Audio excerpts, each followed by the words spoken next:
So, what exactly is DeFi, this powerful, savage beast? Isn't crypto, after all, decentralized finance? In certain ways, yes. The DeFi movement refers to a type of financial product that prioritizes decentralization and employs profitable incentive systems to entice investors to participate. Hello there, guys. Welcome back to Opni Crypto, the channel where we teach our viewers about the many types of cryptocurrency and everything new investors need to know. We'll speak about what DeFi is in today's video.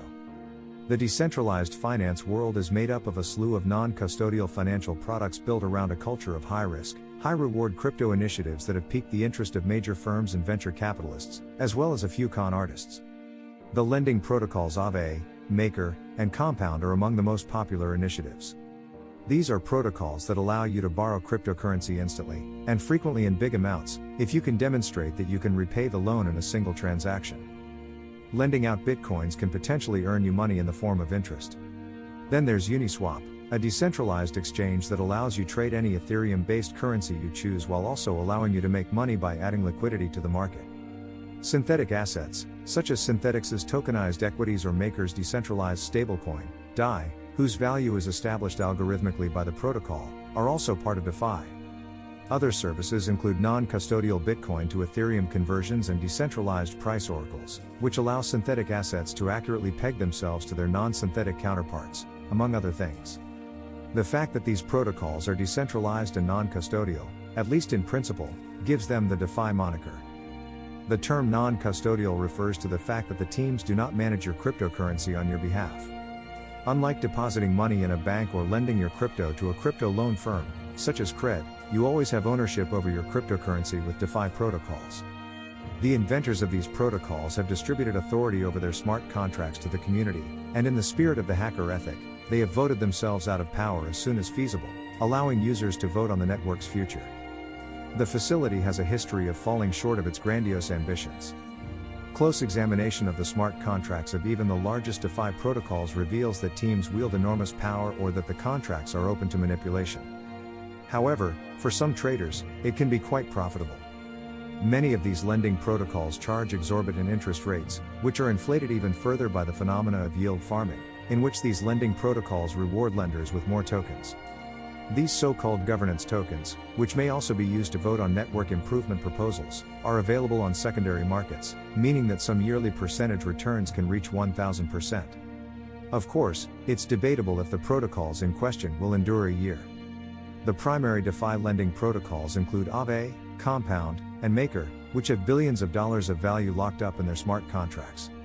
The concept is simple: you can lend or borrow cryptocurrency tokens. Because all of the major protocols are built on Ethereum, you may lend or borrow any ERC20 token. As previously stated, they are all non-custodial, which means that the protocol's designers have no influence over your assets. Interest rates fluctuate.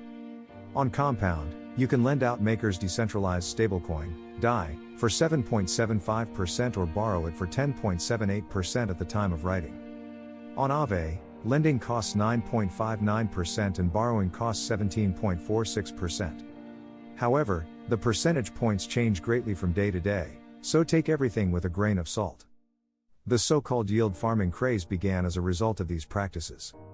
Compound released $Comp, a governance token that allows holders to vote on how the network operates, in the middle of June. People that lent cryptocurrencies on Compound were rewarded with $Comp, which worked like loyalty points. They might vote on proposals to upgrade the network with these governance tokens. This was only one of the token's applications. The other was to gain $Comp for speculative reasons, which brought DeFi both fame and infamy in equal measure. The numbers show why.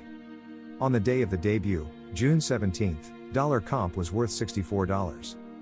A single $Comp was worth $346 on June 23rd. Developers of other lending protocols began to take note and launch their own governance tokens. Aave, like a slew of other DeFi protocols, features one called $Lend.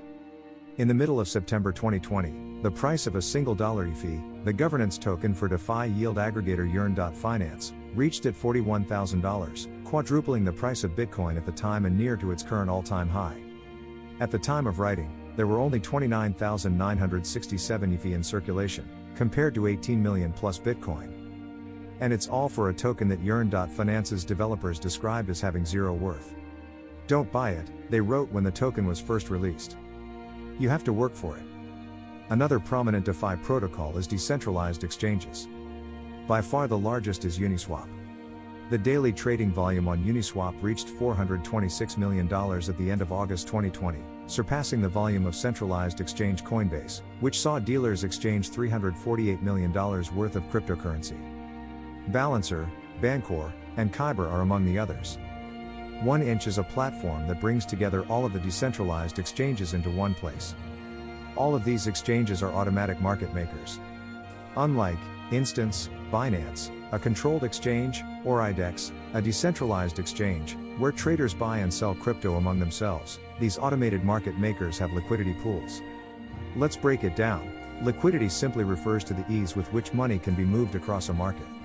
When a token's market is highly liquid, it suggests that trading it is very simple. It's difficult to find customers for your tokens if it's illiquid.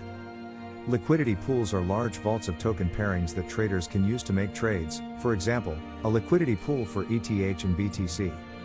So, if someone invests $1 billion in ETH and $1 billion in BTC in a liquidity pool, there will be enough money flowing through the exchange for traders to trade the assets without difficulty. So you're interested in giving DeFi a shot? This is what you must do. To begin, obtain an Ethereum wallet that can connect to several DeFi protocols via your browser. MetaMask is a popular option. Second, purchase the coin that corresponds to the DeFi protocol you intend to employ. Most DeFi protocols are currently based on Ethereum, so you'll need to purchase ETH or an ERC20 currency to use them. If you wish to utilize Bitcoin, you'll need to convert it to an ETH version of the cryptocurrency, such as wrapped BTC. Third, try your hand at the DeFi game. There are a plethora of options available. That's all we've got for you today, fellas. How do you feel about this? Let us know what you think in the comments area below. Also, be sure to hit the subscribe button if you don't want to miss out on any future videos. Thank you for tuning in.